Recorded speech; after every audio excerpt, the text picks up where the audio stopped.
pues hay diferentes motivos para llevar a cabo una infidelidad y la mayoría de las veces la gente no es consciente de por qué es infiel. Lo primero, ¿por qué te da a ti por empezar a hacer vídeos sobre la Isla de las Tentaciones? Varias seguidoras me dijeron, Clara, tienes que analizar la Isla de las Tentaciones. Había una serie de rasgos de personalidad que estaban presentes en la mayoría de los concursantes que al fin y al cabo es un poco las que aumentan la probabilidad de que alguien sea infiel. ¿Con los celos? ¿Viene también innato en uno mismo? ¿Es algo que se fomenta por la otra persona? Los celos se pueden explicar desde diferentes perspectivas. A mí me gusta mucho explicarlos desde la psicología evolucionista. Es decir... Y la mítica frase de los polos opuestos se atraen. Pero no se casan. ¿Y cuál crees que son las claves para que una pareja, una relación dure en el tiempo? Mucha gente igual confunde, ¿no?, el tema de narcisismo con psicópata. Entonces, ¿cuáles son las principales diferencias entre una y otra? A ver, aquí, de nuevo hablando un poco del tema de redes sociales y salud mental, narcisismo es como el tema de moda. Vale, y la gran pregunta de ¿el psicópata se hace o se nace? Uh-huh. Cuando pues la mayor parte de los psicópatas son integrados, es decir, están ocupando puestos de política, de dirección de empresas, de inversiones financieras. ¿Cómo detectar una red flag en la persona que estás conociendo?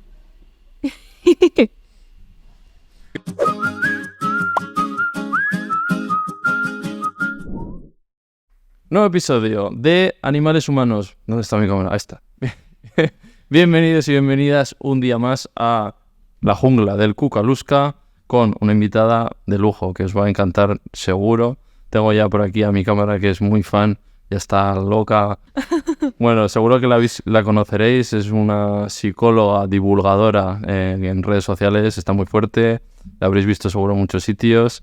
Empezó comentando, me han llegado por aquí, o se hizo más conocida con la Isla de las Tentaciones, ¿no?, comentando los vídeos de todo esto. Me parece, yo no lo he visto nunca, pero me parece curioso como para analizar los perfiles. Hablaremos de todo esto, de diferentes perfiles, de relaciones y de muchas cosas más. Hoy con Claudia Nicolás. ¿Qué tal estás? Bien, nunca había estado en una jungla. Está bien como experiencia. Sí, ¿eh? Sí. En la Amazonía aquí. Con un poquito de cúrcuma antiinflamatoria. Eso es. Así que... Tiene jengibre también. Ya sabéis que siempre les pongo ahora smoothies y he venido con la garganta picada un poco. Y la verdad es que está bueno, ¿no? Viene muy bien. No lo he probado todavía. No lo has probado. Seguro que está malísimo. Pues está malísimo es que es bueno. Generalmente. Ya. Es que claro, jengibre también es como... Sí, le falta pimienta negra para potenciar el efecto del jengibre y ya está. Vale. Bueno, hoy de salud física no vamos a hablar, pero sí de la mental mucho. Y por eso te quería preguntar cómo ves que ahora está un poco... afortunadamente hay muchas modas, pero la de la salud mental también está aquí, ¿no? Uh-huh. ¿Cómo la ves tú? Bueno, pues como todo tiene su doble cara, ¿no? Por un lado está guay que se normalice como tema de conversación, algo que antes era tabú, pero bueno, pues al final el uso que se le dan a las cosas a veces las corrompe, ¿no? Las pervierte. Y claro, ahora tienes personas, bueno, pues muchos influencers, ¿no? Que dicen, ay, la salud mental es tan importante y te cuentan algo que para nada, ¿no? Es así o funciona así. Pues bueno. Y te preguntaré por las redes sociales, que es un pedazo de melón también. Uh-huh. Las comparativas de la gente joven también, ¿no? Los que se están criando ahora con las pantallas. Te preguntaré por tu opinión. Y hablando de esto, que está un poco de moda, que todo el mundo dice ahora que hay que ir a terapia también, me parecería interesante porque hay gente que dice, bueno, es que no todo el mundo igual necesita ir a terapia. ¿Tú qué piensas? Bueno, yo siempre intento distinguir entre terapia y análisis. La terapia es un proceso terapéutico dirigido a resolver un problema. Entonces, pues tienes que ir a terapia cuando tienes un problema. Pero a mi modo de ver, y también con la visión que tengo de la psicología, que es un poco más profunda, no tan dirigida a curar el síntoma o el problema, yo pienso que todas las personas deberían poder hacer un análisis. Es decir, no vengo a terapia porque tengo un problema que resolver, que me genera malestar, sino que vengo a entender por qué hago lo que hago y por qué soy como soy. Y es que, de hecho, son las intervenciones más productivas. Es decir, si tú vienes a mi consulta con una problemática que te genera mucho malestar, eso nos va a secuestrar todo el tiempo y toda la atención de nuestra interacción. Yo solamente te voy a poder ayudar en eso, más o menos. Pero si tú vienes sin ningún problema, ahí es cuando podemos decir, vamos a empezar a abrir cajones, a ver qué cositas hay por aquí, vamos a ordenarlas mejor y vamos a ver cómo podemos construir una mejor manera de funcionar. ¿Y tienes algún tipo de conducta que lleves o que llames, está especializada en algo en concreto? Yo que sé, la cognitivo-conductual o... Mis compañeros y yo trabajamos un modelo integrativo, es decir, tenemos en cuenta la teoría psicodinámica, tenemos en cuenta también herramientas de conductismo, tenemos también en cuenta temas un poco centrados en la emoción, también tenemos en cuenta sistémica en el sentido de cómo de entender cómo la familia ha ido construyendo la manera de relacionar a esa persona, que también es una pregunta que he visto que me querías hacer. Bajo nuestro modo de ver, con cada paciente va a hacer falta tener más en cuenta un modelo y realizar un tipo u otro de intervención y ser un tipo u otro de terapeuta. Es decir, no eres el mismo terapeuta con todos los pacientes. Sí. Hay personas que dicen, mira, yo quiero tratar sobre todo este tipo de casos y utilizo este modelo. Perfecto. Pero nosotros pues queremos hacer terapias un poco más largas, más profundas. Un poco al paciente, ¿no? Por así decirlo. Sí, porque no vamos a atender un problema, sino que vamos a atender al paciente. Claro. Vale, ¿y cuáles serían las claves, ¿no? Para que una terapia, un análisis de estos tenga futuro, vaya bien? Pues se han hecho metaanálisis muy interesantes de cuáles son los factores que más influyen en que una terapia tenga éxito. ¿Y cuál crees que es el factor que más peso tuvo? La implicación del paciente igual. Ese estaba más o menos como el segundo y el tercero. Sí, ¿eh? El primero era la relación entre terapeuta y paciente. Sí. Como de la calidad, ¿no? De esa alianza terapéutica que se forma, cómo se trabaja también con la relación, con la transferencia, con la contratransferencia. Eso influye muchísimo. Claro, por eso mucha gente dice, joder, yo he ido a psicólogos, pero no he dado con el idóneo o no hemos conectado y no me ha ayudado, lo que sea, pero hay veces porque tienes que seguir intentándolo. O sea, yo también hasta que di con la que llevo ahora ya un año, pasé por 2 o así. Claro, yo también he tenido psicólogos que me hicieron que no me gustaran los psicólogos. Claro. Sí. Entonces, bueno, la gente que siga probando, ¿no? Pero al final, no por eso parar de ir a terapia, claro. Esto es al final, es como si me dices, no, es que una vez intenté hacer un amigo y no conecté con él, así que nunca más voy a hacer amigos. Claro. Pues hay muchos humanos en el mundo, entonces con algunos vas a conectar más y con otros vas a conectar menos. O sea que lo principal es la relación entre psicólogo y paciente y después... El segundo factor que más pesaba era la personalidad del paciente, su inteligencia, su capacidad de introspección, la implicación, si creía que le iba a funcionar. Es decir, factores que trae el propio paciente. Claro. Sí. ¿Y luego alguno más? Luego el tercero era también la personalidad del terapeuta y creo que entre los últimos ya estaba la técnica que utilizará el terapeuta. Vale. El protocolo, la técnica, sí. Vale, bueno, luego vamos a entrar de lleno en tu historia, a ver, ya me has comentado dónde estudiaste, todo esto. Y quería preguntarte por, temas de actualidad relacionados con la psicología, con la mente humana. El tema de Rorro, te dije, ¿no? Para comentarlo, porque he visto que has hecho algún vídeo. ¿Cómo has visto tú todo ese fenómeno que es así un poco locura todo? Me hizo gracia porque estuve en la Fashion Week y la vi. ¿Ah, sí? Sí, con las gafitas, sí. ¿Cómo lo veo? Pues para mí es bastante sintomático lo que ha pasado con Rorro. Creo que es un poco el resultado de cierta polarización que se está dando en la sociedad, ¿no? Entonces, pues esta polarización al final se va retroalimentando, ¿no? Yo veo que tú dices algo que a mí me molesta o me activa mi odio hacia cierta ideología y entonces yo me radicalizo más y así se va radicalizando, ¿no? También las redes sociales juegan un papel en eso. Yo hace poco me enteré de que cuando te metes en un post y ves los comentarios, no te salen en el orden de cómo se han hecho, te salen en el orden de cómo Instagram o TikTok considera que a ti te va a reforzar tus creencias, en el sentido de estos comentarios son los adecuados para ti. ¿Qué pasa? Que tú te metes, por ejemplo, en una noticia o un contenido polémico, te metes en comentarios y ¿qué ves? Pues que toda la gente piensa como tú y que por tanto tú estás en lo correcto. Y eso también pues se va incrementando, esta polarización. Claro, sí, para la gente que no sepa, el fenómeno Rorro es una chica tiktoker que se hizo muy viral por los vídeos de cómo cocinaba a su pareja y entonces pues, y claro, pero sí, cada uno además lo ve desde un prisma muy diferente. A mí me parece muy interesante analizar eso, cómo ante un mismo elemento hay personas que observan cosas completamente distintas. Y eso también es algo con lo que se juega en terapia, dependiendo del tipo de terapia de terapeuta. Algunos terapeutas juegan mucho a ser neutrales, en el sentido de yo no voy a intentar caerte bien, yo no voy a intentar transmitirte una imagen que confirme que pienso como tú, sino que voy a ser un poco un lienzo en blanco Claro. Y claro, hay pacientes que te ven de una manera y pacientes que te ven de otra. Y eso te da información de qué tiene ese paciente en la mente.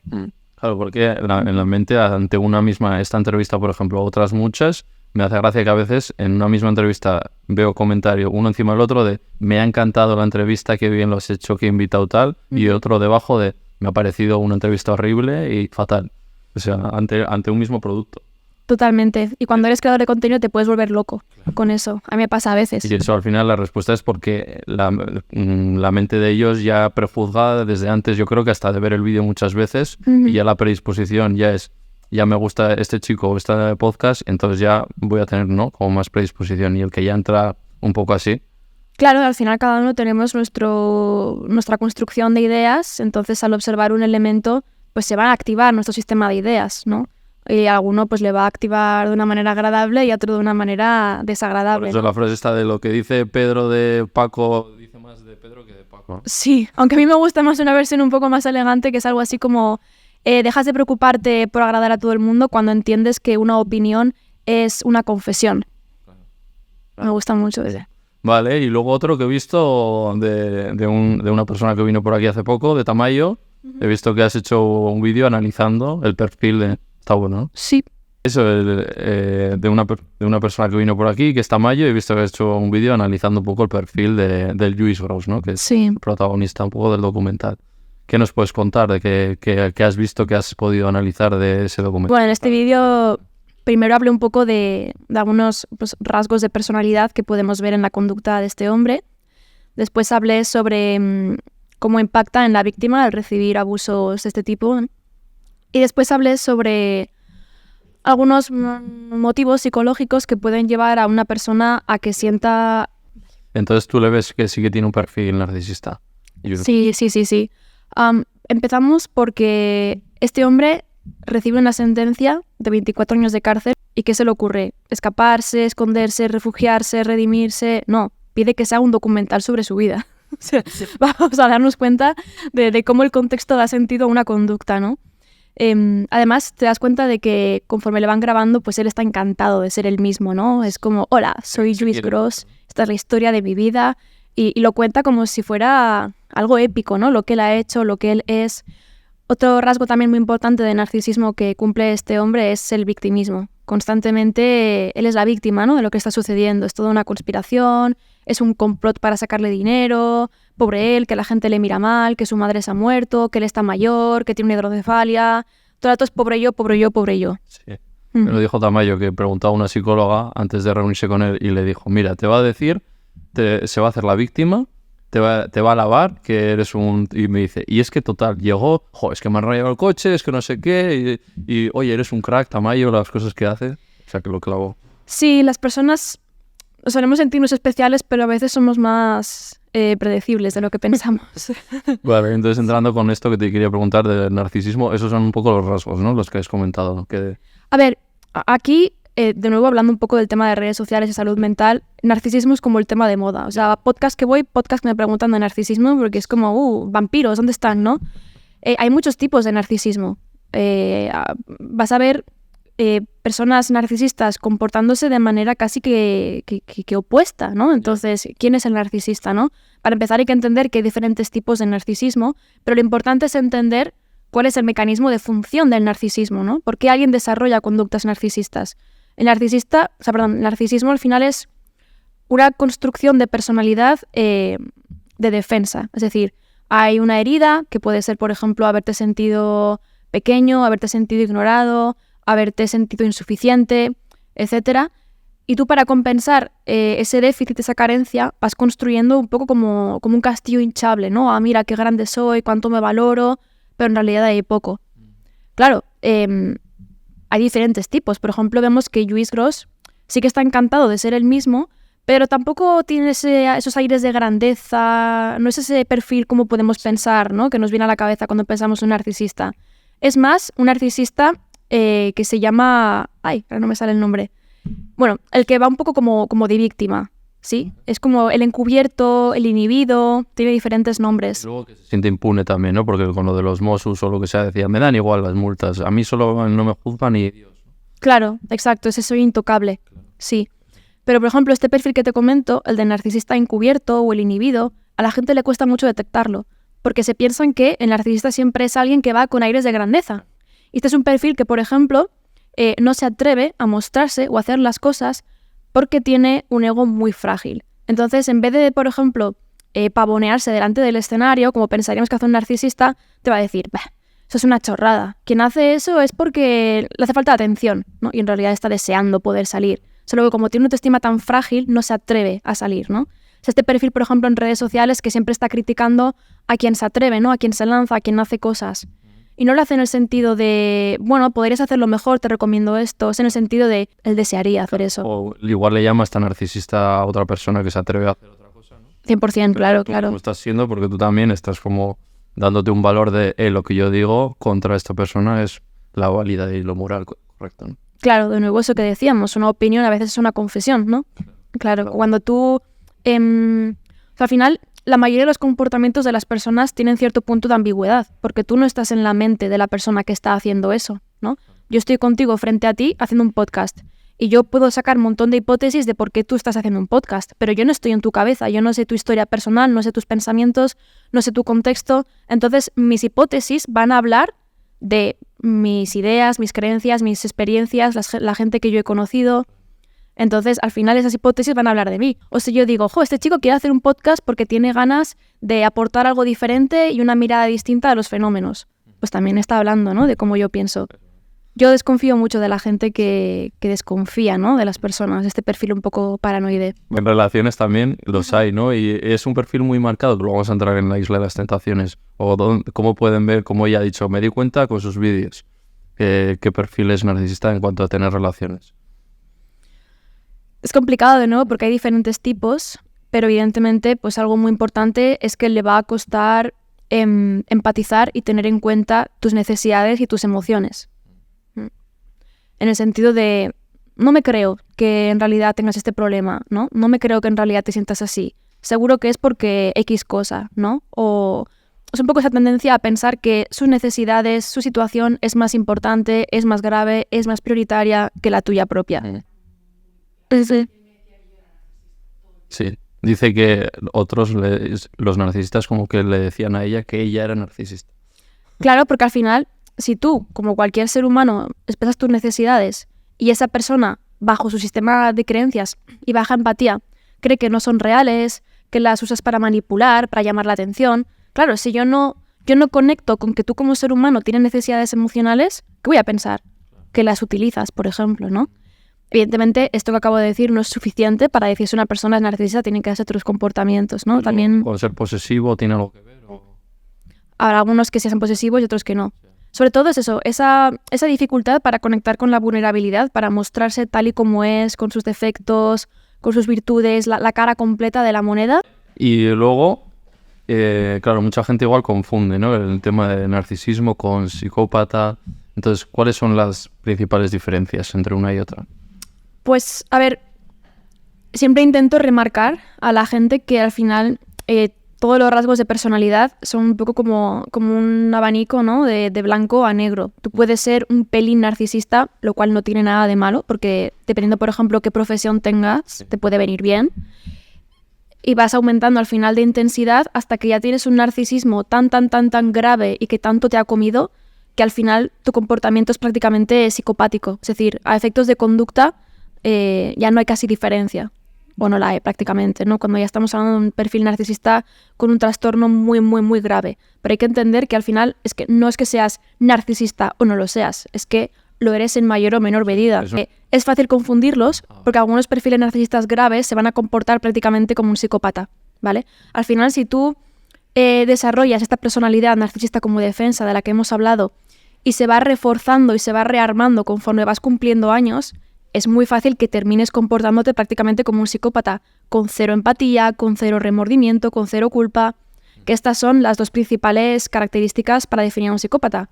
La falta completamente de empatía y la falta de remordimiento y culpa. Es decir, no conecto con sentirme mal cuando he hecho algo que está mal o cuando he hecho daño a otra persona. Vale, y la gran pregunta de ¿el psicópata se hace o se nace? técnicamente la palabra psicópata ya no se utiliza, ya no está reflejada en el DSM, en el manual de trastornos, ahora sale como trastorno antisocial de la personalidad, como si fueran similares, pero no lo son del todo. ¿Por qué se ha quitado la psicopatía del DSM? Porque no es una patología, no es algo que la persona construya y que puedas desarmar. O sea, quien nace psicópata es psicópata.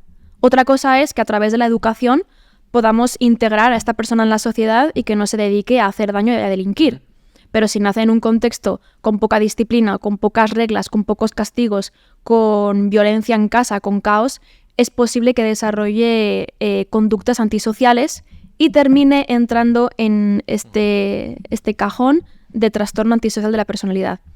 Y luego tenemos personas que no han nacido con este cerebro psicópata, han nacido normales, pero por nacer en entornos caóticos, de violencia, con maltrato, terminan desarrollando el trastorno antisocial de la personalidad, que en función de cuándo se detecte y cuándo se trate, se puede revertir más o menos. O sea, que se puede o nacer o hacer. Correcto. Y claro, dices que se puede revertir. ¿Es más fácil revertirlo cuando no se ha nacido, cuando el cerebro no está así, o da igual? Cuando la persona nace con estas diferencias cerebrales que tiene el psicópata, que no te las voy a saber decir exactamente porque no soy experta en neuropsicología, ahí lo que tienes que hacer es detectar muy rápido que el niño tiene pues, esta configuración cerebral y que te asesoren muy bien en cómo educarlo para que después de mayor pues no transgreda la ley, no haga daño a otras personas, que aprenda. Porque al final las personas hemos nacido con empatía y con culpa para que podamos funcionar en sociedad. Es decir, cuando eres pequeño y haces algo que está mal y te lo comunican, tú sientes un profundo malestar. Eso a nivel conductual actúa como un castigo, en el sentido de, he hecho algo que no está bien, me he sentido fatal, no quiero volver a sentirme así, así que no lo voy a volver a hacer. ¿Qué pasa? Que cuando tú no tienes esa culpa, ese remordimiento, aunque te digan, has hecho llorar a tu madre, te da igual. Ya te quedas así como... En plan, ok. Claro, ahí lo que tienen que hacer es aplicar un castigo un poco más instrumental, en el sentido de, si haces algo que está mal a otras personas, tú te vas a perder privilegios, vas a perder cosas que te gustan, Entonces, para que entienda que, bueno, a lo mejor yo no voy a funcionar en sociedad con respeto y empatía porque siento empatía, sino que lo voy a hacer porque he aprendido que me interesa. Me interesa no liarla. Y luego, o la prisión. Exacto. Es que, al final, en mi opinión, creo que tenemos una sociedad demasiado benevolente, demasiado buenista, pensando que todo el mundo puede, pero hay personas que no van a actuar bien por conciencia, por aprendizaje, van a actuar bien para evitar castigos. Totalmente. Que no es un gran porcentaje de la población, pero algunos son así. Claro. Sobre todo los reincidentes, ahí lo ves. Vale. Y luego estamos también en la época del true crime, ya sabes, de muchos se analizan, ¿no? Muchos perfiles de muchos protagonistas de estos casos. No sé, relacionado con lo de la psicopatía, no sé si siempre alguien que comete un crimen tiene que tener estos rasgos o no. No, para nada. Tenemos la idea de que el psicópata delinque y quien delinque es psicópata cuando pues la mayor parte de los psicópatas son integrados. Es decir, están ocupando puestos de política, de dirección de empresas, de inversiones financieras, cirujanos, cuerpos de seguridad. La mayoría son integrados porque en nuestra sociedad, al menos en España, la mayor parte de las familias más o menos integran a sus hijos. Entonces, pues salen estos perfiles que están en ese tipo de puestos, que no van a delinquir, no van a hacer daño, pero a lo mejor luego en sus casas, pues no son el mejor marido o la mejor... Perfiles que delinquen, pues pueden ser muchísimos. Podemos tener ese trastorno antisocial de la personalidad, podemos tener perfiles límite, podemos tener perfiles obsesivos, podemos tener perfiles con trastorno de control de la conducta, muy impulsivos. Y luego tampoco no puedan tener nada, ¿no? Que el contexto les haya llevado a cometer también, ¿no? Correcto, exacto. Pobreza, mil cosas, ¿no? Claro, eso ya no es tanto un factor psicológico, sino que es contextual, que también influye, pero bueno, igual es una persona que no regula bien también sus emociones, no tiene por qué haber una patología como tal, ¿no? Pero sí. Vale, pues ahora vamos a ir a ese origen tuyo y de la vida, de la importancia del contexto que hemos hablado a la hora de formar la personalidad. Antes de nada, un poco de promoción, cuéntanos algo que tengas por promocionar, siempre os dejo un hueco, tus redes sociales, lo que tú quieras. Bueno, yo tengo un canal de YouTube donde hago análisis psicológicos y también tengo una academia online de psicología para las personas que te dicen, ay, me habría encantado estudiar psicología, pero no pude, o al final hice otra cosa, o me gustaría aplicarla a mi vida. Típica persona que se apunta igual a psicología por la UNED y luego se encuentra con un tostón que no era para nada lo que se esperaba, ¿no? O persona que igual se compra un libro para aprender psicología y acaba con el de autoayuda de si quieres puedes, ¿no? Cambia tu pensamiento y cambia tu mundo. Eso tengo por un lado y luego por otro tenemos una formación profesional para psicólogos porque la formación en psicología es bastante flojilla en España, en el sentido de igual tú terminas la carrera y terminas el máster y prácticamente no has visto un paciente. La formación en psicología en España es bastante floja en el sentido de que es 100% teórica. No ves pacientes, no ves ni siquiera sesiones grabadas. En algunos másters sanitarios sí que tienes un poco acceso durante un par de semanas a ver un profesor tratando a pacientes y en algunos casos te explican lo que han hecho, en otros ni te lo explican, simplemente lo ves. Entonces, yo tenía un amigo con el que estudié que después de la carrera, aparte de dar terapia, trabajaba como profesor en este máster sanitario en Deusto, en Bilbao, de hecho. Y él se dedicaba precisamente a esto. Pasaba consulta, lo grababan y luego lo analizaban con las alumnas, que la mayoría son mujeres. Y así es como más se aprende. Entonces dijimos, ¿por qué no hacemos una formación que esté completamente basada en esto? Entonces montamos aquí en Madrid una oficina, damos terapia a muy bajo coste, lo grabamos y luego con las alumnas que quieren aprender vamos parando la sesión de terapia y vamos explicando qué va sucediendo ahí, qué es lo que el paciente está diciendo sin decirnos, qué está aplicando el terapeuta. Se aprende muchísimo. Está muy contenta la gente. Encontrar esto si quieren ir? Pues la Academia General de Psicología es mindhuntacademy.com, Mindhunt Academy, y la otra es Mindhunt Pro, Mindhunt Pro. Lo tendrás en tus redes, ¿no? También, sí, está por todas partes. Vale. Sí, Vale. sí. Entonces te dedicas a ello y las redes sociales, ¿no? Redes sociales, ver algunos pacientes, no muchos porque no me da la vida, formación y también estoy ahora escribiendo un libro con Planeta. Ah, vale. ¿El primero que escribes? Con Planeta sí. Sí. Vale. Vale, luego que has dicho lo del precio, ya sabes que se dice mucho, ¿no? Que es caro la terapia. ¿Qué te parece a ti? Es valiosa. Es decir, todo lo que se ha formado el psicólogo, todo el trabajo personal que ha hecho, todas las supervisiones, o sea, nosotros tenemos que pagar bastante para poder trabajar. Entonces, tiene un coste alto. Ahora, que ese coste no se lo pueda permitir mucha gente de la población, pues es una pena. Claro. Tenemos un sistema de salud pública que debería cubrir esto. Claro. Deberíais de estar más psicólogos también en la pública, ¿no? Correcto, sí. Pero bueno, también yo intento darle un poco la vuelta en el sentido de, o sea, qué precio tiene la cantidad de tiempo que has estado mal, ¿no? Ya no solo a nivel de coste emocional, sino que estar mal psicológicamente te puede costar relaciones, te puede costar estudios, te puede costar oportunidades laborales. Es decir, si haces un poco balance de cuánto voy a invertir en la terapia y cuánto coste me va a llevar no hacerla, muchas veces sale ganando la terapia. Yo es del mejor dinero invertido que he metido este año, vamos. Me alegro. Y dices que es más barato, o sea que vosotros tenéis más barato puesto. Sí, eso es. Si una consulta con Ian, generalmente mi compañero, vale unos 75 o 80, ahí vale 20. Por eso, así ya sabéis, la gente que no podéis, pues podéis. Bueno, tampoco tenemos mucho aforo, ¿eh? Pero... Vale, pues vamos con tu origen. ¿De dónde eres tú? Pamplona. De Pamplona. Ahí nací. Vale. Sí. ¿Y te criaste ahí? Sí, en Pamplona estuve hasta los 17, más o menos 17, 18. Que luego me has dicho que fuiste a San Sebastián. Estudié en San Sebastián, luego hice las prácticas en Bilbao y ya a partir de ahí pues he ido viviendo en diferentes sitios y ciudades, sí. Vale, ¿y la psicología siempre te ha gustado? ¿Lo tenías claro? Sí, sí. Afortunadamente, desde que yo tenía como 10 u 11 años y me enteré de que existía la psicología, yo tenía claro que quería estudiar eso. En el sentido de quiero entender qué pasa en nuestra cabeza, ¿no? Porque hay personas que son de una manera, porque hay personas que son de otra, qué son los pensamientos, por qué pienso esto, por qué sueño lo otro. Quería entender, ¿no? ¿Qué pasaba aquí? Y luego la carrera te frustró un poco, ¿no? Mucho. Sí, dejé de ir a clase pronto. Sí. Sí.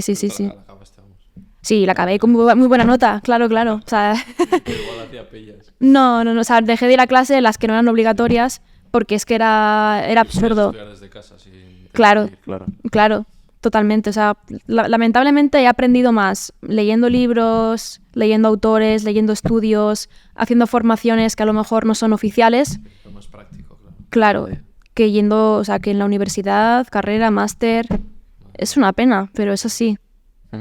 Vale, y antes de nada, vamos a hablar un poco de cómo se forma la personalidad en la infancia. Porque dicen eso, que como que entre los 0,5 o 0,3 años, ¿no? Ahí los miedos, los traumas, todo, como que eso te va a marcar luego de por vida, ¿no? No sé si es cierto. Sí, es un poco como una pirámide, ¿no? Digamos que en los primeros años de vida pues se construye mucho esa base y conforme te vas haciendo pues más mayor, sigues construyendo, pero cada vez tiene menos peso, ¿no? O es más estrecho. Es decir, lo que te ocurra ahora en tu adultez te va a impactar, pero no tanto como cuando eras niño. O sea, sobre todo en el sentido de que sigue habiendo esta plasticidad cerebral, pero eres menos moldeable. Por ejemplo, en terapia se nota muchísimo cuando trabajas con pacientes de 20 años que cuando trabajas con gente de 50 años. Sí, se nota muchísimo. Claro, o sea, tienes que ser un poco más realista con el alcance que puedes tener de cambio con esa persona. Sobre todo si estamos hablando de trastornos de personalidad. O sea, los trastornos de personalidad, cuanto antes los pilles, mejor pronóstico hay. Entonces, influye tanto los primeros años, ¿no? Lo que nos sucede, y luego también entiendo que el contexto familiar, de amistades, también tiene un peso importante. Sí, o sea, piénsalo, cuanto más pequeño eres, más te influye lo que sucede, y luego pues en la niñez, en la adolescencia también te impacta bastante, pero cada vez un poquito en menor medida. O sea, a veces me da pena, ¿no? Porque veo algunas personas que son padres o son madres y te dicen, bueno, ahora que es un bebé que tiene 1 año, pues lo dejo con la canguro que no se entera de mucho y yo trabajo. Para cuando tenga ese niño 4 o 5 años y ya se entere, yo estaré más libre. Y claro, cuando realmente más impacto va a tener es ahora. Claro, es que pensamos, dices, joder, con 1 año, ¿cómo le va, si no se va a enterar, ¿no? De que está o no está, ¿no? Uy. Sí, ¿no? Aunque sea el contacto, ¿no? Es lo que también, ¿no? El contacto, lo que ve, el tono, las emociones, lo que experimenta, es que son los momentos más importantes. Sí. Claro, yo como no me acuerdo, digo, ¿cómo ha sido tan importante si no me acuerdo hasta los 7 años de mi vida? Pues precisamente porque no te acuerdas. Porque todo eso que va entrando, esa información, directamente, ¡pum!, construye a un nivel inconsciente. Claro. Vale. Cuando te acuerdas, cuando es más consciente, es cuando no tiene tanto ese impacto estructural, digamos. No se va tanto ahí a la profundidad, al sótano. Hace poco entrevisté en mi podcast a una chica que cuando era solo un bebé, sus padres la querían dar en adopción, pero es que además ella contrajo muchas enfermedades respiratorias. Entonces el primer año de vida prácticamente se lo pasó en una incubadora, sin casi contacto físico, ni amor, ni nada, y luego estuvo en un orfanato en Siberia hasta los 3 años. Su madre con 3 años la adoptó, la trajo a España, y una madre buenísima, un montón de afecto, de cariño, buena educación. Pero esa chica ha crecido con muchos problemas psicológicos, por ejemplo, disociación física en el sentido de que no sentía el dolor, muchos problemas psicológicos. Y fíjate que a partir de los 3 años ya tuvo amor, ya tuvo familia, tuvo madre. Pero hasta los 3 años no tuvo nada. Dicen hasta cuando estás embarazada también, ¿no? O sea, la gente también que igual que bebe o que eso que pasa también. Sí, yo no sé mucho de psicología perinatal, pero sí que tengo en el equipo una psicóloga perinatal y sí, el estado de la madre, psicológico, todo. Fíjate. O sea, es muy importante desde el embarazo ya cuidar ya y dar atención y cariño a los hijos. Vale, y luego eso, que es muy curioso que de la misma familia, que siempre yo, pues todos hemos conocido hermanos, que igual, pues eso, el mayor o el pequeño, da igual, pero el mayor de repente va por la mala vida y luego la pequeña o el pequeño de repente le ves todo lo contrario, ¿no? Súper, pues eso, con buenas compañías, centrado, estudiante, tal, ¿no? ¿Por qué se da eso si tienen lo mismo, no? Aquí influyen 2 factores. Por un lado está ese temperamento, ¿no? Esa personalidad genética con la que nacemos. Ya cuando alguien es bebito ya puedes ver que puede ser más introvertido, que puede ser más extravertido, que puede ser más amable, que a lo mejor es un poco más individual, competitivo, que se enfada. Ya nacemos con algunos rasgos de personalidad a nivel genético. La introversión y extraversión, la amabilidad o la competitividad, la responsabilidad o el pensamiento más a corto plazo. Y luego, por otro lado, está lo que decíamos de la psicología sistémica, que estudia en función de qué momento y qué posición en lo que es la familia, cada individuo recibe un impacto u otro.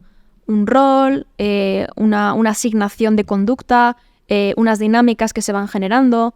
No tiene nada que ver que un hijo nazca cuando, por ejemplo, los padres estaban estupendos, había bonanza económica en casa, que cuando ya pasan unos años y nace el hijo, cuando ya el matrimonio está a punto de romperse, cuando ya no hay dinero, por poner diferentes ejemplos, ¿no? Misma familia, pero diferente familia.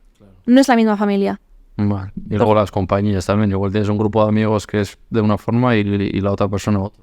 Claro, y también entra en todo lo que te ocurre a nivel vital, ¿no? Pero teniendo en cuenta pues lo que es el contexto familiar, ¿no? De por qué dos hermanos... Son totalmente opuestos. Claro. Vale. Y luego la adolescencia es también una de las épocas más delicadas, entiendo, ¿no? Sí. Al final es complicada porque ni eres niño ni eres adulto, ¿no? Estás ya empezando a entrar un poco en un mundo... ¿Repito? No. Estás empezando a entrar ya en un mundo adulto, pero sin las herramientas, ¿no? De ser un adulto. La personalidad está afectada, ¿no? Por esa época. Eres más impulsivo, más irracional, más visceral. Bueno, rebeldía, o sea, es una consecuencia, ¿no? Al fin y al cabo, porque todavía tú no comprendes esas emociones adultas que estás empezando a experimentar, no sabes cómo gestionarlas, no entiendes el mundo, como te digo, o sea, al final la rebeldía no es en el sentido de, ¡buah, pues me enfado! Es que realmente existe ese enfado, ¿no? Que existe esa emoción tan intensa que no se puede comprender, que no se puede regular sin esos aprendizajes, sin esa experiencia. Entonces, bueno, es algo que hay que pasarlo, pero es importante entender, ¿no?, qué está pasando en la cabeza de ese adolescente. Claro, y justo encima, en el 2024, con las redes sociales y las pantallas, no sé qué influencia, si es positiva o negativa, en esto que estás comentando. Yo me alegro mucho de haber sido de las últimas generaciones. ¿Tú de qué año eres? El 94. Ah, mira. Más que tú, sí. Sí. O sea, yo me acuerdo de cuando salió minijuegos, por ejemplo, o de jugar en el ordenador a la dinamita, la bomba, no me acuerdo cómo se llamaba. Sí, eso que teníamos 20, pero lo hablaba el otro día con algún amigo y así, tienes 20, pero solo podías desde el ordenador, entonces yo soy de un pueblo, entonces yo estaba todo el día en la calle, pues ya a la noche cuando fuera, abrías un momento y igual estabas, 5 minutos para mirar 2 mensajes y claro. Ya está. Esa era la única interacción que podías tener con una pantalla. Sí, somos de las últimas generaciones que hemos tenido un poco esa experiencia más analógica. Claro. ¿Y sí. crees que es favorable o...? A ver, ya, no sé, tú me confirmarás, pero creo que ya estamos bastante afectados por estar ya inmersos en esta... Siendo adultos ya nos afecta. Claro, pues imagínate. Pensar en alguien que se está formando, claro, y se está comparando constantemente. Claro, exacto. Sí, esa atención secuestrada, ¿no? Hace poco hice un vídeo explicando por qué a mucha gente le pasa como que desde el 2020 como que el tiempo ha pasado muy rápido, ¿no? Como que fue hace muy poco, el año 2020. Y uno de los factores es que, claro, ahí hubo mucho ese auge, ¿no?, de todo lo que es online, redes sociales, todo. Y claro, la memoria y la atención están muy relacionadas. Cuando yo tengo la atención secuestrada, no estoy poniendo atención a lo que está pasando a mi alrededor y en mi vida, no lo registro, entonces no me acuerdo muy bien. Ese es uno de los motivos por los que la gente recuerda 2020 como muy cerca, en plan, ¿qué ha pasado, no? También, evidentemente, hubo un suceso que nos impactó mucho a nivel emocional, de modo que se queda como una huella, ¿no?, como una referencia. Pero sí, afecta muchísimo, tanto a nivel de atención, como hemos hablado, como también de esa tendencia, ¿no?, a ser más impulsivo, a querer a corto plazo todo. Y a necesitar esa dopamina, ¿no? A todo el rato a estar viendo el TikTok o porque te genera algo, ¿no? Entiendo. Claro, te convierte en una persona muy dependiente, porque al final yo siempre digo que cómo eres en un área acaba afectando a cómo eres en otras. Entonces tú estás acostumbrado a siempre necesitar que te venga un entretenimiento rápido, intenso, fácil, pues luego en cualquier área, ¿cómo vas a poder tener esa perseverancia, esa paciencia, esa tranquilidad, ese autocontrol? Es fácil. Claro, mismamente, yo qué sé, con la comida. Ahora la gente necesita siempre, cada día, probar algo distinto, un día sushi, otro día indio, otro día hamburguesa, otro día no sé qué, cuando antes todos los días te comías, no sé, un filete con verduras. Y tan por la vista también, ¿no? O sea, como que quieres sí. vídeos de Instagram de ¡buah, esto, tal! Sí, eso también influye mucho, claro. Esos impactos, ¿no? También de mira todo lo que hay en el mundo y mira todo lo que te estás perdiendo, ¿no? En el sentido de comida, viajes, ligues, ropa, todo. El famoso FOMO, ¿no? Un poco. Que es, para la gente que no sepa, el FOMO.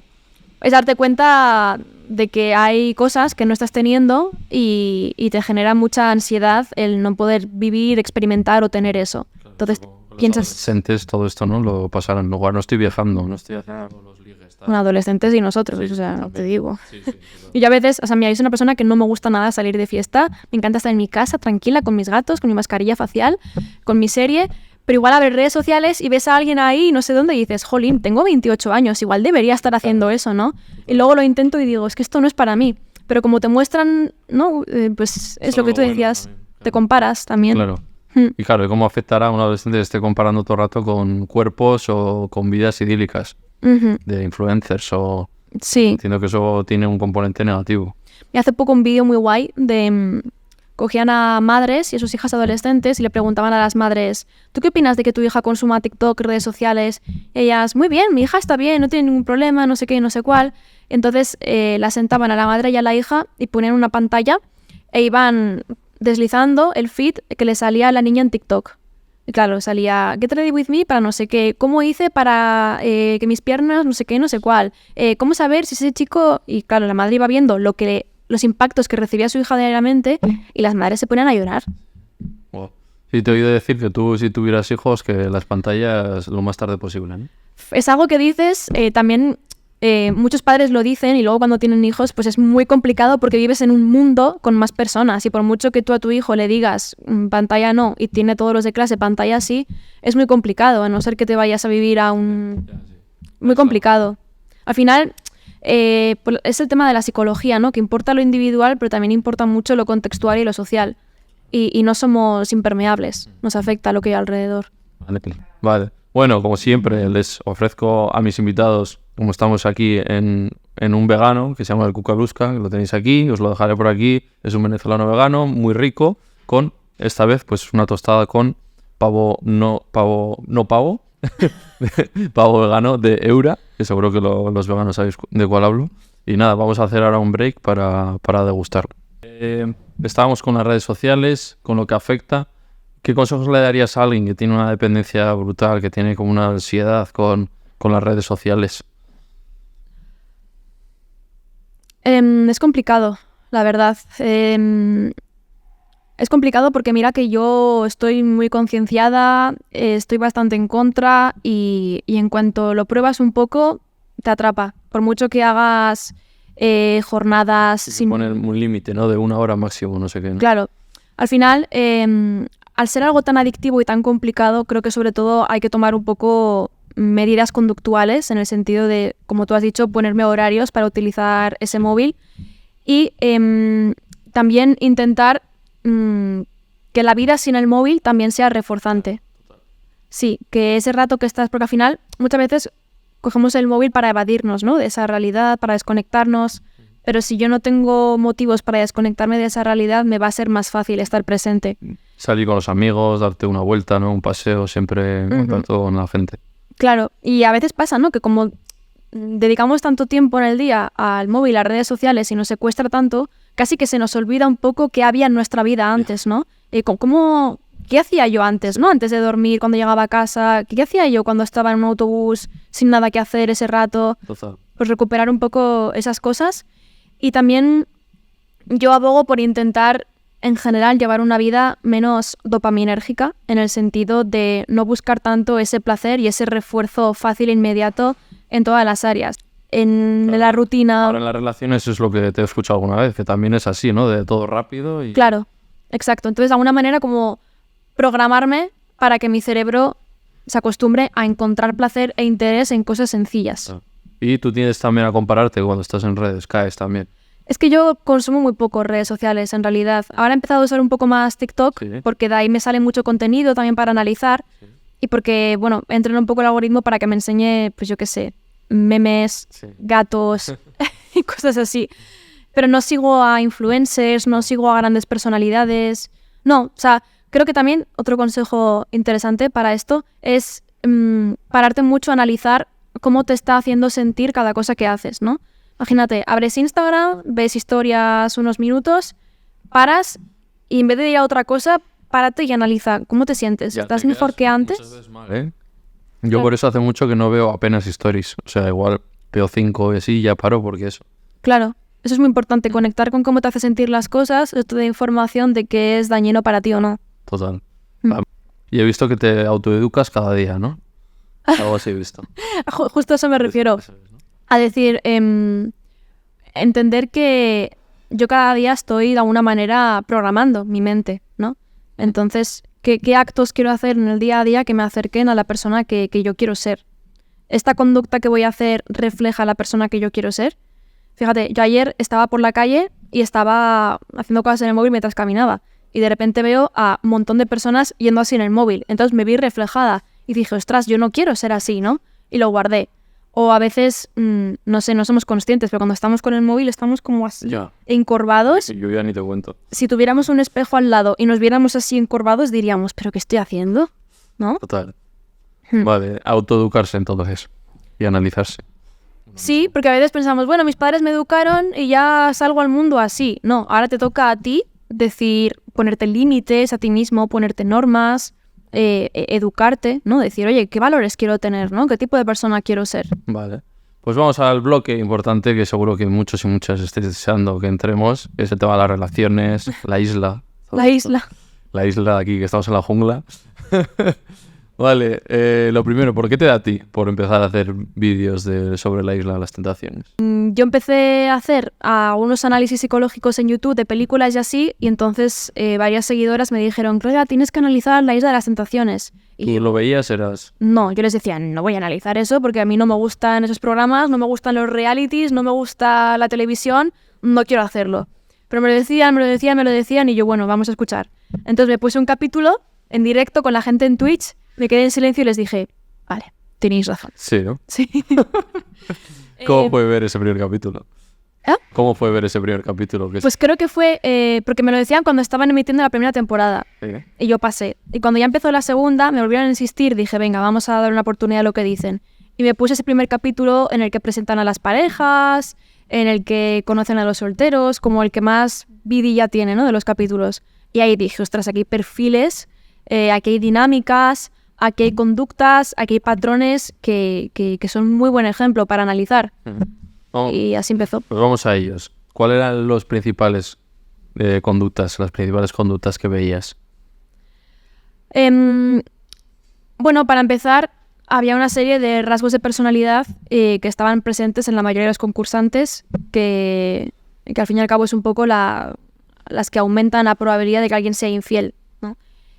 Ese perfil muy impulsivo, ese perfil que busca la gratificación a corto plazo, ese perfil bastante emocional, no en el sentido de ser sensible, sino en el sentido de no analizar sus emociones, no pararse a escucharlas y a ver a dónde le pueden llegar, ¿no? Ese perfil muy irracional. Superficial también, en general, pues. Exacto, perfiles narcisistas, histriónicos, que les gusta mucho llamar la atención, destacar, claro, todos tienen seducir. Cuerpos esbeltos, o sea, claro. No hay nadie que no sea normativo, también es final, curioso, ¿no?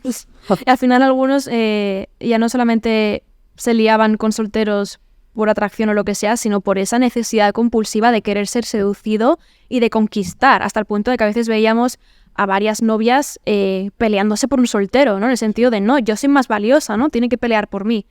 Entonces estaban un poco esos perfiles de personalidad. Y luego también dinámicas, pues de todo tipo. Lo de pareja ahí, tóxicas, entiendo. También es verdad que son personas muy jóvenes. Todos hemos tenido alguna mancha en el historial, ¿no? A esa edad, 19, 20, 21 años. Cuando aún no hemos aprendido de la vida, cuando la parte prefrontal del cerebro no se ha desarrollado del todo. Dinámicas, es que había de todo. Estaba un poco, por ejemplo, la dinámica de personas que compiten, ¿no? De, a ver, yo tengo la razón, yo tengo que salir ganando y vamos, y se forma como... se escala, ¿no? En el sentido de te hago daño, pues yo te hago más daño, pues tú me haces más daño, ¿no? Cuando ya se pierde el rumbo de la relación, de no es que busquemos el bien común y estar juntos, sino que yo busco sentirme mejor que tú. Claro, competir encima con el otro en vez de ser un equipo, ¿no? Exacto. Luego también había muchos perfiles, evidentemente, pues de mucha inseguridad, de muchos celos, de celotipia, de celos patológicos, de no poder ver a su novio ni hablando con una amiga, ¿no? Pero también había algunos perfiles que te venían diciendo, no, es que yo soy muy celosa o yo soy muy celoso. Y parecía que el problema era esa persona, ¿no? Y luego vas viendo poco a poco la relación y te das cuenta de que el otro es, vamos, sí, como para no ponerte celoso, ¿no? Y no sentirte inseguro. Ajá. Vale, sí. Con los celos, que eso también ¿Cómo lo describirías? ¿O viene también innato en uno mismo? ¿Es algo que se fomenta por la otra persona? Pero hay gente que lo que dices, ¿no? Que es muy celosa de por sí, pero habrá que ver de dónde la ha venido. Seguro que algún trauma con alguien que igual le fue infiel. Claro, los celos se pueden explicar desde diferentes perspectivas. A mí me gusta mucho explicarlos desde la psicología evolucionista. Es decir, cómo nuestra vida en las cavernas y durante tantos siglos ha afectado a algunos comportamientos o reacciones genéticas que tenemos, ¿no? ¿Por qué, por ejemplo, los niños pequeños tienen miedo a la oscuridad? No han tenido ningún trauma con la oscuridad, ¿no? Pues es un miedo ancestral, porque durante mucho tiempo hemos aprendido que la oscuridad o la soledad o algunos animales eran peligrosos, ¿no? A los niños pequeños tú les pones una araña y les puede dar miedo, aunque nunca hayan tenido un problema con una araña, ¿no? Pero son miedos ancestrales. Claro, en aquella época, además de sobrevivir a nivel individual, era muy importante reproducirte, en el sentido de preservar la especie. Gran parte de nuestras conductas estaban dirigidas a elegir una buena pareja con la que pudieras tener buenas crías y que estas crías perdurasen. De hecho, si te fijas, el enamoramiento, que dura más o menos 1 año y medio, 2 años, es justo el tiempo que más o menos los bebés ya se convierten en niños y son un poco más independientes.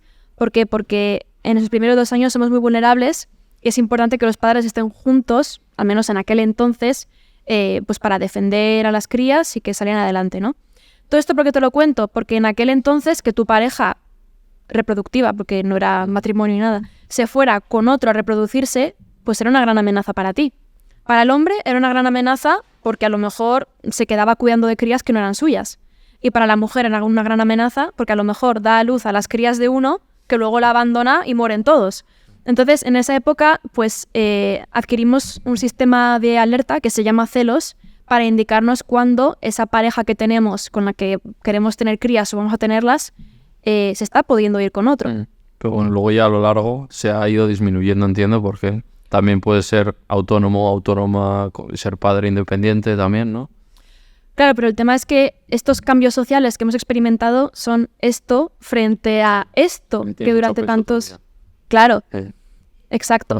Tú ya lo tienes trabajado, no serás una persona celosa, pero igual lo tienes ahí, ¿no? Se te dispara. ¿Por qué? Porque ahora mismo, si tú vas con tu pareja a bailar y tu pareja baila con un amigo tuyo, dices, ok, socialmente entiendo que se lo está pasando bien, pero es que hace mucho tiempo ver a tu pareja bailando con alguien era un ritual antes de aparearse. Claro. Claro, hay muchos comportamientos hoy en día que son socialmente normales, pero que en aquel entonces no tenían sentido, ¿no? Porque era un poco más todo más arcaico, más me relaciono... Entonces, bueno, está guay entenderlo, pasar de dónde viene cuando te hagas ese sentimiento, pero luego que no te vaya más porque acabas siendo posesivo, tóxico, tóxica. Claro, eso me refería con que estos concursantes tienen un perfil muy emocional. Es decir, ¿siento celos? Pues mis celos son verdad, ¿no? En vez de decir, ok, a nivel ancestral tengo una programación para sentir celos porque me alertan, pero antes de llevarlos a la acción, de actuarlos, voy a contrastar con la situación y voy a ver si es que me está avisando, ¿no? Como una alarma de antiincendio que se activa por error o si realmente hay un fuego. Y confiar en tu pareja y todas estas cosas, hablarlo. Bueno, si tienes motivos para confiar, ¿no? Porque a veces yo lo que estoy viendo es mucho una tendencia a pensar que uno es el problema por sentir celos, por sentir inseguridad, por sentir dependencia, cuando a lo mejor al lado no tienes una persona que te está dando ese vínculo seguro. Igual no te tiene por qué poner los cuernos, pero igual no te está aportando, no te está comunicando cosas que te están transmitiendo inseguridad, ¿no? Correcto, a lo mejor no está validándote emocionalmente, a lo mejor no te está haciendo sentir valiosa y especial, claro, ¿no? Todo eso influye, evidentemente. Bien. He visto por ahí que decías que no es suficiente con decir, que ahora ves que mucha gente dice, no, yo no quiero nada serio y ya está, pero como que no es suficiente con eso, ¿no? Algo así. Claro, al final nos impacta mucho más, volviendo un poco a la psicología evolucionista, tenemos lenguaje, pero no desde hace mucho, comparado con toda la historia del ser humano. Entonces, a nuestro cerebro le llega mucho más la información de ese lenguaje no tan declarativo, de yo te digo, te amo, sino ese lenguaje un poco más implícito, ¿no? De qué actos realizas en el día a día para que yo me sienta amada o no. Entonces es mucho más importante eso y nos llega mucho más. Vale, y luego has dicho que el enamoramiento dura como 1 año y medio, 2, o sea... Sí, a ver, aquí también depende, ¿no? Si por ejemplo enseguida vamos a vivir juntos y nos vemos cada día, pues seguramente ya antes. O si una relación a distancia, ese enamoramiento quizás se pueda alargar más tiempo. Pero en cualquier caso, no hay que depender de ese enamoramiento, ¿no? Para estar con la persona. Mucha gente dice, ya es que me desenamoro, ya no siento mariposas. Claro, estamos viendo un poco como adictos, ¿no? Al enamoramiento en serie. Que cortan con su pareja casualmente, cada año y medio, 2 años. Sí, ¿no? Suele ser eso. Sí. Luego están las relaciones que no son monógamas. ¿Cómo ves tú todo, cómo está evolucionando todo de las relaciones? A ver, por un lado puede estar mi opinión personal, por otro lado puede estar mi opinión como psicóloga y por otro lado puedo ver qué ocurre después en la realidad y que después vemos en consulta. Me explico. Yo respeto la libertad y las elecciones de cada uno siempre y cuando se hagan desde la conciencia, desde saber realmente por qué estoy eligiendo esto, a dónde me va a llevar y cómo lo voy a gestionar. No, hay personas, por ejemplo, que huyen de la monogamia para no sentir un poco esa frustración de no estar con otras personas, de tener que hacer malabares para mantener el deseo activo, pero claro, luego se encuentran con otras problemáticas, de las cuales no vas a poder huir, porque entonces, no, vamos huyendo de un sitio a otro, ¿no? Entonces, mientras se haga con conciencia, etcétera, perfecto.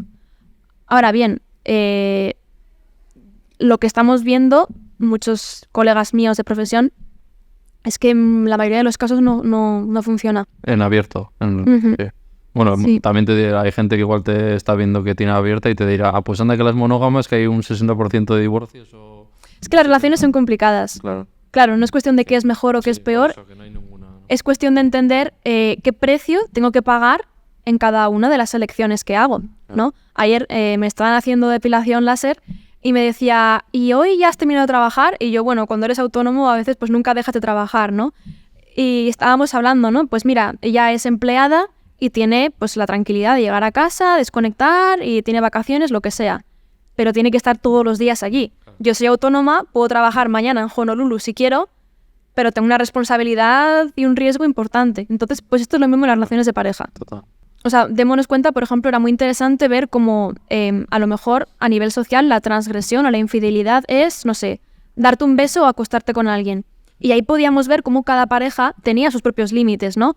Dijimos que en el jacuzzi a solas, no. Ah, sí, Entonces, o sea, cada una se ponía el acuerdo, ¿no? Claro. ¿Qué era al final- infidelidad y qué no? ¿No? Correcto, porque es que al final, o sea, la infidelidad no es algo legal que nos diga el Estado. El artículo 57. Claro, es ese momento en el que sientes que en base a los acuerdos que tenéis tú y tu pareja, esa persona te ha faltado el respeto. Y en una relación abierta podéis tener unos acuerdos, en poliamor otros, y en monógama otros. Claro. Claro, Y ahí era curioso porque igual algunas tenían eso. Solo meterte en el jacuzzi ya mal. claro. Había algunas, por ejemplo, que decían, para mí infidelidad es que haya complicidad, ¿no? Con otra persona. Ya, o sea, como esa conexión o... Mm. Vale, y luego de ahí llegan eso, el tema de las infidelidades. Ahí habría análisis también de todo tipo, de cómo afrontan unos, otros, cómo intentan solucionarlo o no. Me parece más interesante porque cada pareja era infiel. Porque la infidelidad no siempre ocurre por el mismo motivo, ¿no? Tenemos esa idea de que la persona infiel es aquella que hedonista, que no le basta con su pareja y que quiere pasárselo todo por la piedra, ¿no? Pues hay diferentes motivos para llevar a cabo una infidelidad y la mayoría de las veces la gente no es consciente de por qué es infiel. Sí, ¿eh? O sea, se encuentran de repente hablando con alguien o liándose con alguien y no saben qué les ha llevado a eso. Claro, esto es un problema porque no comprender por qué ha sucedido eso no te va a prevenir de volver a hacerlo, ¿no? Y de ahí vemos que las personas que son infieles luego muchas veces vuelven a serlo porque no han realizado un aprendizaje. Yo he tenido en consulta personas que han venido y me han dicho, mira, he sido infiel a varias de mis parejas, no quiero seguir siendo así, no me gusta, lo odio, pero no entiendo por qué lo hago. ¿Y por qué crees que puede haber? Cada caso es un mundo. Yeah. Cada caso es un mundo. A veces puede ser, por ejemplo, como una manera de tener un pie fuera de casa, ¿no? En el sentido de, esta persona me gusta, la quiero, pero me da mucho miedo que me haga daño. Entonces, bueno, Pues sí. o más bien en el sentido de, no me siento tan vulnerable porque yo ya antes se la había jugado, yeah. ¿sabes? Es como, bueno, no me voy a sentir tan entregado, tan vulnerable o tan pequeñito, ¿no? Frente a eso. Tienes personas que a lo mejor son infieles porque tienen pues un poco este narcisismo del que hemos hablado, que les hace falta, o sea, ser conquistados y conquistar para sentirse validados. Yo he visto, por ejemplo, casos en consulta de personas que han pillado a su pareja tonteando con otras personas sin llegando a hacer nunca nada, pero porque era una fuente de autoestima para esa persona, porque no tenía otras fuentes de autoestima sanas. Tenemos también la persona que a lo mejor y no es capaz de integrar en una misma persona que alguien te genere ternura, cariño, compromiso y que alguien te ponga fogoso, animal, ¿no? Como que tienen esto muy separado. Esto le pasa mucho a los hombres. Y a veces pues igual tienen una mujer maravillosa, cariñosa, responsable, que quiere tener relaciones con él, porque tienen esto muy disociado. La mujer que amo y que es buena y la mujer con la que hago perversiones. El deseo, ¿no? Sí, muchos casos. Vale, ¿y cuál crees que son las claves para que una pareja, una relación dure en el tiempo? Uf. Yo lo reduciría sobre todo a elegir muy bien a la persona. Primero hacer un trabajo introspectivo de qué es lo que tú quieres. Primero hay que estar uno bien, ¿no? Antes de... Pero no tiene por qué, o sea, tenemos un poco este estereotipo de para amar a alguien tienes que amarte a ti mismo, pero ¿cómo vas a amarte a ti mismo si nunca nadie te ha amado de verdad? Claro. Entonces, o sea, puedes hacer trabajo personal, pero no tienes que estar perfecto para ya salir, ¿no? Me refiero más bien a decir, vale, yo soy esta persona, yo quiero este tipo de vida, yo tengo estos valores, yo tengo esta personalidad, yo tengo estos objetivos, yo me siento a gusto con este tipo de persona, ok, tengo todo esto en cuenta y cuando conozca personas, pues lo voy a usar como una referencia, en vez de conocer a alguien que me entró por el ojito y entonces ya me adapto a él, ¿no? Eso es muy importante. Por otro lado, yo pienso, y esto ya es un poco más en base a la experiencia de opinión personal, que al final la relación de pareja es muy complicada y requiere de mucho trabajo conjunto. Trabajo emocional. No es trabajo de voy a arreglar esto con un tornillo, no. Trabajo emocional, de expresar emociones, de entenderlas, de ponerlas en conjunto, de construir. Claro, esto es como cuando buscas, pues no sé, cuando buscas un empleado que cubra un puesto, pues según el puesto buscas unas características u otras. Entonces, evidentemente, mejor buscar una pareja que esté conectada con sus emociones, que esté conectada con su vulnerabilidad, que sea introspectiva, que sea un poco altruista y no más egoísta. Y que vaya un poco con tus valores también, que esto siempre la gente tiene. Claro. Sí. Porque hay la mítica frase de los polos opuestos se atraen. Pero no se casan. Así es, ¿no? Claro, nos atrae lo que es desconocido porque bueno, es algo exótico, ¿no? El deseo de descubrir algo nuevo, ¿no? Pero es momentáneo, no es para... Claro, Ah, si no luego- compartes valores... Luego salen los choques y las incompatibilidades. Entonces sí que la gente tiene que buscar gente afín más o menos a ellos para relación. Sí, Mm. sí. En cuanto a valores, objetivos, metas y un poco de personalidad, te diría. Vale. Y luego también, esto es lo que tienes que tener en cuenta antes de conocer a alguien, pero luego una vez que conoces, están las famosas red flags, green flags, todo esto. ¿Cómo detectar? Claro, está muy de moda, ¿no? ¿Cómo detectar una red flag en la persona que estás conociendo? Yo creo que es algo muy personal. Como te decía, Cada uno tendrá las suyas, pero bueno. claro. A ver, no sé, yo por ejemplo sé que con personas, no sé, que acaparan mucho el espacio, que hablan muchísimo, perfiles narcisistas, perfiles más hedonistas. Yo por ejemplo sé que no casaría con ellos, entonces estoy conociendo a alguien y me salen indicadores de que es así, pues es una red flag, pero para mí, Ya. no porque esa persona sea defectuosa. Que creo que es un poco como se está comunicando esto hoy en día, ¿no? En plan, ¿cómo detectar si esa persona no es válida para ti, ¿no? O no es suficiente. Ya. Hmm. Hombre, a ver, claro, si ves actitudes tóxicas, pues para todo el mundo no está bien, claro. Luego también es importante analizar por qué terminamos emparejándonos con quien nos emparejamos, ¿no? No es ni algo aleatorio, ni tampoco es una decisión plenamente consciente, ¿no? Si se mueven determinadas fuerzas psíquicas para que yo finalmente me empareje con alguien, eso es porque algo dentro de mí se está moviendo, ¿no? Como lo que hablábamos antes de ese sistema de ideas, etcétera. Entonces, es interesante porque nos suelen atraer parejas, en el sentido de nos enamoramos, nos emparejamos con personas que de alguna manera entran dentro de nuestro patrón de relación de pareja. Por eso repiten, ¿no? Muchas amigas me dicen, jo, es que repito el mismo patrón una y otra vez, ¿eh? Y no hay forma, ¿eh? Ujú, exactamente. Claro, tú puedes elegir una persona, esto es complicado de explicar, ¿eh? tú puedes elegir una persona que entre dentro de ese patrón en un sentido destructivo o en un sentido sanador. Voy a intentar explicarme. Sí, pues es verdad, se eligen muchas veces destructivos y me dicen, lo sé que me va a hacer mal, pero es que... Y pues hay psicólogas que dicen que es porque igual alguna relación con tu padre o por algo traumático o que buscas ese, yo qué sé. Sí, sé que es un poco cliché, pero tiene mucho que ver con la relación con el padre, con la relación con la madre. No tiene por qué ser tanto si soy mujer heterosexual con mi padre, sino un poco las fallas, las carencias que yo he tenido en mi ámbito afectivo cuando yo me he desarrollado.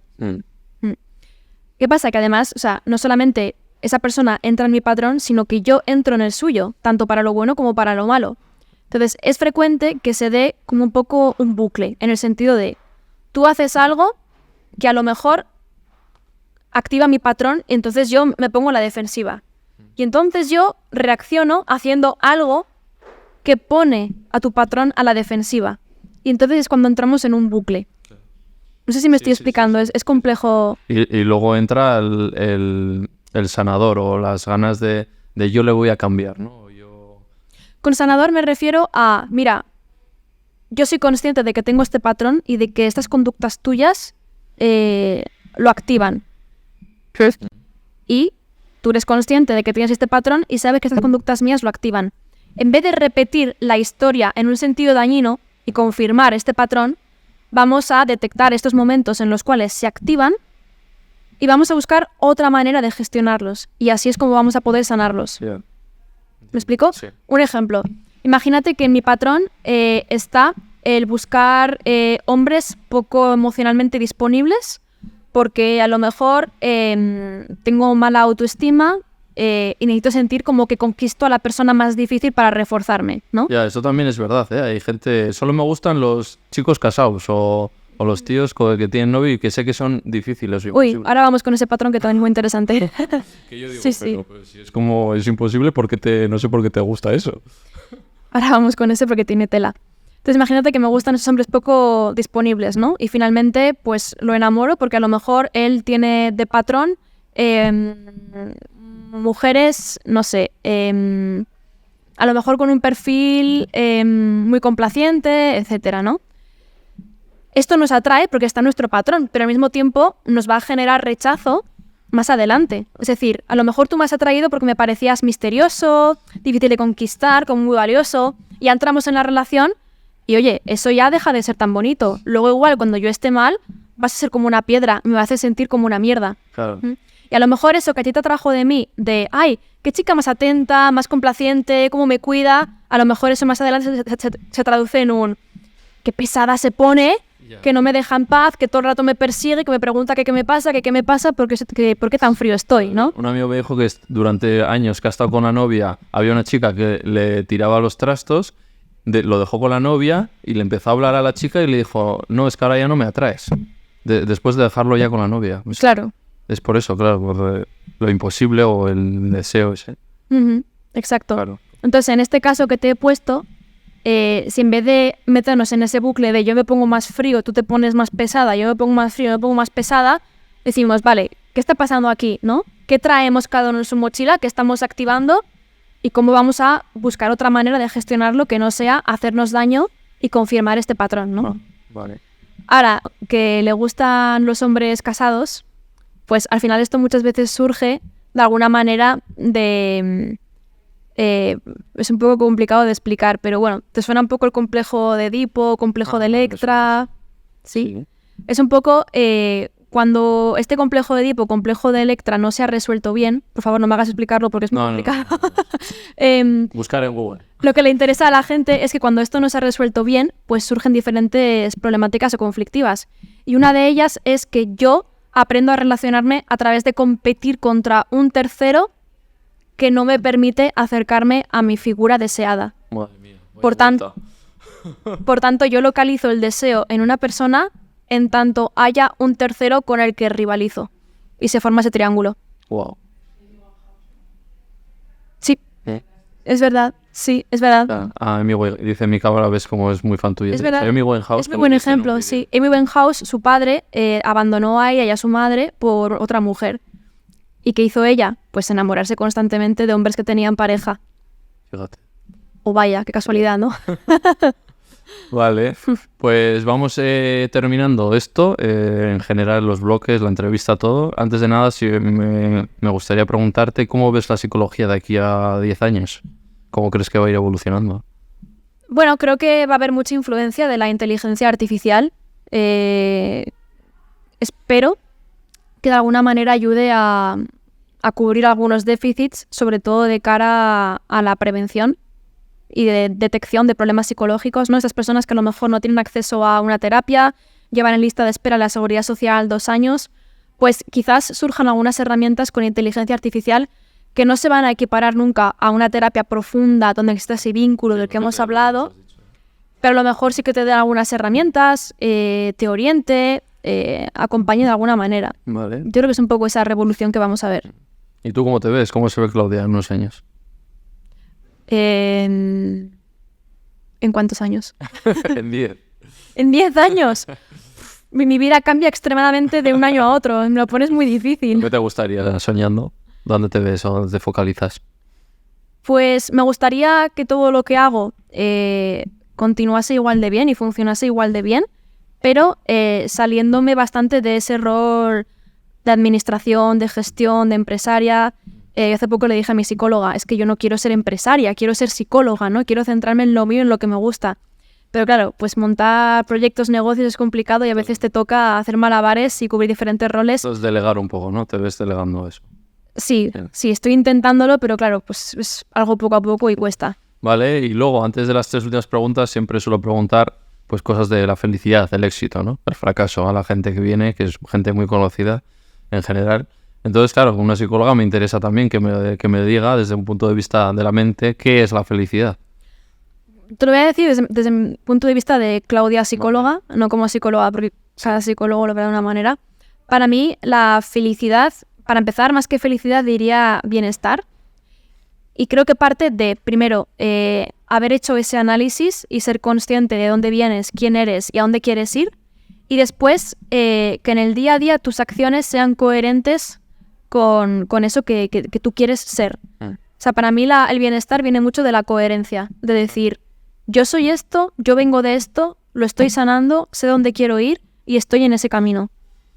Se te ve con las ideas muy firmes a ti también. Te dicen además, ¿no? Que se te confunde porque como tienes las ideas firmes y eres muy coherente con es seria, igual da un poco de vibes de... Sí, esa es mi penitencia en la vida. Siempre se creen que soy seria o prepotente o cosas así. También creo que es por la cara, porque como la tengo así un poco cuadrada... Sí, eso está estudiado también, ¿no? Igual. Pues... Sí, eso influye mucho. Sí, las mandíbulas anchas se perciben un poco como amenazantes. Vale. Pues vamos a las 3 últimas preguntas que hago a todo el mundo. Antes de nada, tienes que elegir un emoji para que la gente en comentarios, como prueba de que ha llegado hasta aquí, lo ponga. Entonces, ¿con cuál te quedas? ¿Qué emoji eliges? Pues un gato, por supuesto. Un gato. Cualquiera, bueno. Sí, ¿no? No tienes ninguno favorito de emoji. Cualquiera está bien. Así que cada uno exprese qué tipo de gato se siente. Me gustan los gatos, ¿eh? Ha llegado, ha visto el tigre ahí y ha dicho un gato. Me gustan porque, aparte de que son introvertidos, misteriosos y curiosos, con lo cual me identifico bastante, me gusta porque tienes que ganarte su amor. Sí. que los perros no es que no me gusten, Sí. Pero me parece más especial la relación con un gato. Sí. Muchas veces la gente llega y te dice, los gatos es que no son cariñosos, que me pasa un poco como conmigo, ¿no? Es que tú eres seria. No, pues voy a ser cálida contigo cuando haya un vínculo real. Pues... Vale, yo soy team gato también. todos aquí. Vale, entonces poner un gatito, si habéis llegado hasta aquí como prueba, además de comentarios buenísimos hacia Claudia, por supuesto, y que nunca, siempre se me olvida, estamos en la recta de los 90.000, estamos cerca ya de esos conocidos 100.000 suscriptores, esa placa que la quiero tener, bueno, aquí no, la pondré en mi casa, así que darle a suscribiros y la campanita para que os avisen de entrevistas como hoy. Y 3 últimas, música y serie favorita. Serie favorita, The Office. Vale. Música... ¿Qué escucha Claudia en su Spotify? Pues escucho mucho metal, mucho hardstyle y mucha Lana del Rey. Mira, nos hemos quedado igual, ¿eh? Sí. Hardstyle y techno. Vale. Pero no te gusta la fiesta, has dicho antes, ¿no? O sea, no. Pero fiestas de techno y así, ¿no? No suelo ir, no. Me las monto sola en casa. ¿Sí? Con los gatos. Se activan un montón, ¿eh? Cuando ¿Sí? les pongo hashtag, se vuelven locos, corriendo de un lado a otro. Vale. Me ha matado. Segunda, veganismo. Yo como vegano siempre os pregunto si os lo habéis planteado alguna vez, cuál es vuestra relación con los animales, más allá de los gatos. ¿Sabes qué pasa? Que yo tengo, como te he comentado antes, tengo una enfermedad inflamatoria y eso me genera muchísimas intolerancias. ¿Sí? Entonces prácticamente solo puedo comer carne, pescado, fruta, Dios. verdura, frutos secos ¿Legumbre? y aguacate. Puedes. Legumbre algunas tengo intolerancia. Entonces lo que mejor me sienta es comer carne. Sí, ¿eh? Sí, cuando tenía 16 años intenté ser vegetariana, pero fatal. Fatal porque al final, pues, Y bueno, tienes esa empatía con los animales en general. claro, al final pues es un poco conflicto interno. Sí, te gustaría igual, ¿no? No comer carne o... Me gustaría no tener que comer tanta carne, claro. Pero es que si no me encuentro mal. Ya. Vale, pues última. Invita a alguien aquí. Invita a alguien aquí. Sí, a quien tú quieras. Te voy a enviar... Más compañeros, psicólogos y psicólogas, como quieras. Pues te voy a invitar a una psicóloga que vive por aquí cerca. ¿Ah, sí? Sí, a Deborah Moore. Ah, ¿está en redes también? Sí, Vale, Deborah Moore. sí. Vale, le echaré un ojo. Vale. Pues esto ha sido todo, Claudia. Gracias. ¿Está a gusto? Me lo pasa muy bien, sí. ¿no? Ha ido rápido, ¿no? Ni 2 horas, o sea que... Muy ¿Todo bien? Bueno, pues que espero que os haya servido para algo, que hayáis aprendido algo siempre, todo lo que nos ha aportado Claudia. Te deseo lo mejor, Gracias. haciendo lo que gustes y que nos vemos en otra. Chao, hasta luego.